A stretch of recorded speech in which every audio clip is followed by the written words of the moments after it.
This video is brought to you by Miniature Market. Thousands of board games, discounted prices, miniaturemarket.com.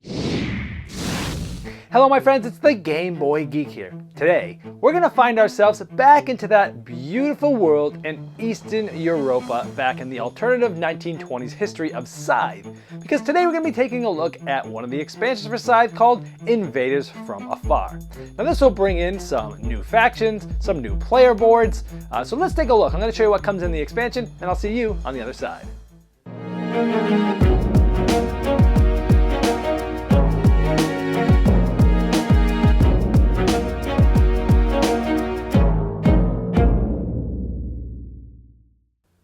First, I want to showcase off some of the components inside. Here are some of the characters that you'll have depending on which faction that you're a part of. And not only do you have those nice miniatures for the characters, you also have 4 mechs for each of the factions. Invaders from Afar comes with 2 new factions that you can utilize, now being able to play up to 6 or 7 players, but you can mix these in and with games that have less than 6 or 7 players. Now here's the faction mat for the Togawa purple faction. Now it does also come with all the other wooden components that factions normally come with. I've just placed one worker here because this is the only thing that sort of looks different other than the color than the other players. It also comes with 4 traps, and this has to do with the faction special ability, which is after moving your character, you can place one of these armed traps in its territory.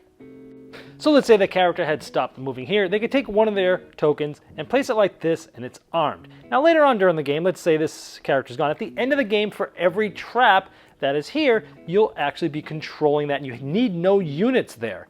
However, if an enemy moves into here, it disarms the trap, but bad things typically happen, like losing 2 combat cards, losing 3 power, losing 4 coins, or losing 2 popularity. There'd only be 1 in there because you can only have 1 in each of them, but those are the different things that might happen when someone goes through there.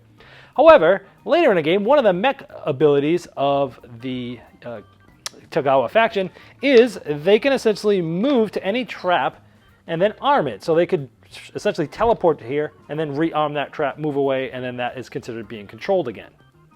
So the mech ability I was talking about just now is you can move to any territory with a trap token and you can arm that trap. The next one over allows you to essentially, if you have 1 unit and you're in combat, you gain 2 power. The next one is you can move to or from lakes, and if you combat in a lake, you get an additional combat card. And then you can move you can do sort of like Riverwalk, but it doesn't matter which ones you go to, what's on those ones that you're walking to and from.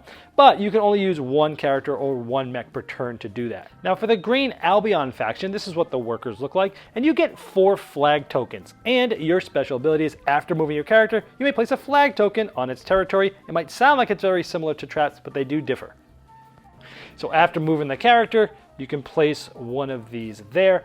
And at the end of the game, if you control that region with either a character or a mech, or a worker, or an unoccupied structure, and this is not adjacent to Albion's faction home base, then this acts as an additional territory. So you have to own it and control it, but it counts as a second one. So this would actually be worth 2 territories if this was there.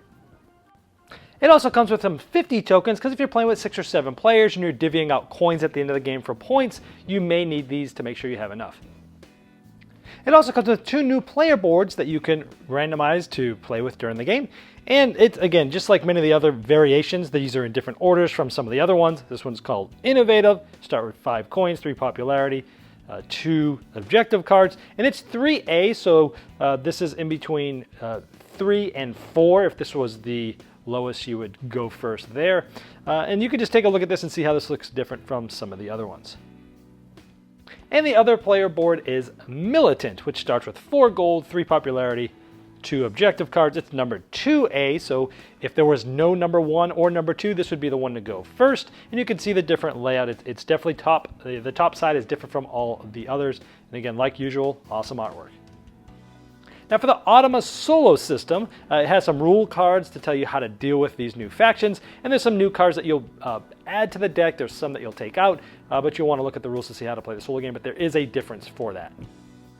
Also, one of the main factions from the base game had a Wayfarer ability which allowed you to move to an inactive faction. Well, if you play with 6 or 7 players, this isn't as useful, so you place this here which allows you just to move to any unoccupied farm. And also with the Republic of Polania faction, Meander wasn't very good with 6 or 7 players because it would pick up 2 options per encounter card, but because there's so many players on the map, there wouldn't be very many out there for you to gather. So here you pick up 2 options on the encounter card, and at the end of the game, it's $3 for each encounter territory that you control. So it gives that ability more oomph with 6 or 7 players. Alright, well there's Invaders from Afar. So obviously the first thing I like about this is more factions. It's going to give the game more variability, more replayability. Now the game, in my opinion, the base game has quite a ton of this built in.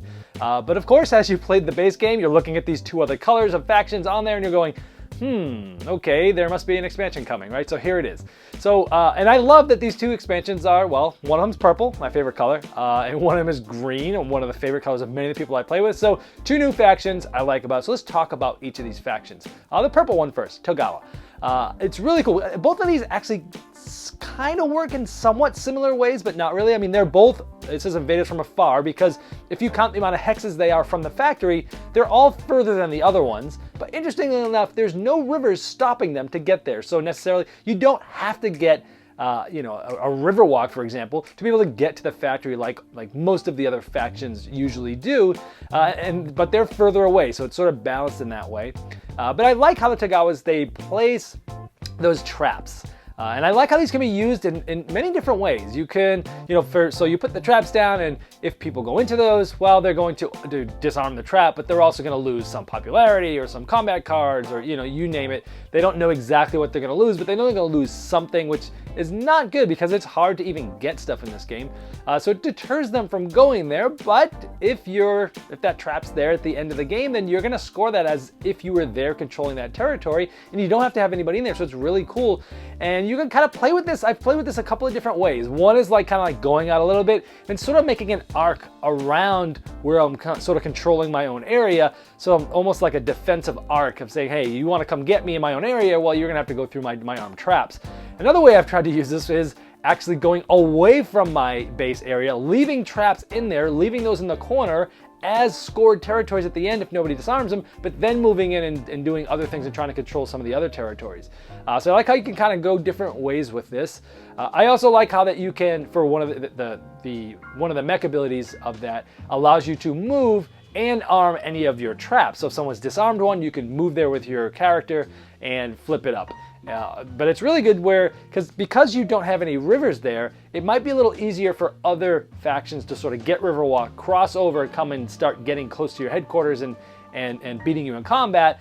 To sort of balance that allows them to sort of jump back into the game, maybe closer to the factory by almost teleporting back to one of their traps. Now the Albion faction, the green faction, similar. They're placing those flags, and those are going to count as an extra territory if they're on that, and if it's not adjacent to their base. So they're somewhat similar, but they work differently. Where Albion doesn't has to be on theirs, and it can't be next to their headquarters. Where the Togawas, they hurt other people when they run into them, and you don't have to be there. So they're similar, but yet they're different, very different actually. But I like how, even though they have to be in the same territories of those, their mech abilities help them a lot along with this. They have a mech ability that, hey, if you're a defense, whether you're being defensive or attacking, essentially you're going to gain, or the other player is going to lose 2 power. So they sort of balance that aspect of them needing to control those with some abilities to be able to do that with their mechs, and I think that's a cool aspect of that. And again, they also can use their special ability to sort of teleport to one of their flags as well. Same thing for the Albion, so I like that, how they are sort of similar, but yet they're different, and they do definitely feel very different from the other factions that come in the base game. I like the two new player boards. I've always loved studying, because that's really the puzzle is your faction, where do you start, what are the resources that are in your starting areas with your player board, and how are you going to build that engine the best. And having 2 more of those is again, more variability, more interesting, and it will make the game last even longer of how many more times you want to be able to play it. I still love the game, and bringing these new boards in is great. Any cons? Well, another pro for many people, I'm writing this as a con. It's not really a con, but it's more just a personal preference where the game was, I think even in the rules it says, it was designed for up to 5 players, but if you wish to play for 6 or 7 players, you can now do so. They also add a few different changes on some of the factions if you're playing with that amount of players, and I like that they kind of thought about and designed that into it. But for me, it's still best 5 or less players. The 6 or 7 players just, A little too long for me because it's just going to be a longer game because you got more people playing. But for some people, that might be a huge positive. So not necessarily con, just a personal preference for me. But overall, I really like the expansion. Love adding purple. These two factions kind of similar but different. Thumbs up for me, and that's Invaders from Afar. This video was sponsored by Miniature Market's Review Corner. The Review Corner features podcasts, video, and written game reviews by gamers for gamers. Miniature Market, the online gaming superstore. Thousands of board games, discounted prices. Check them out at miniaturemarket.com.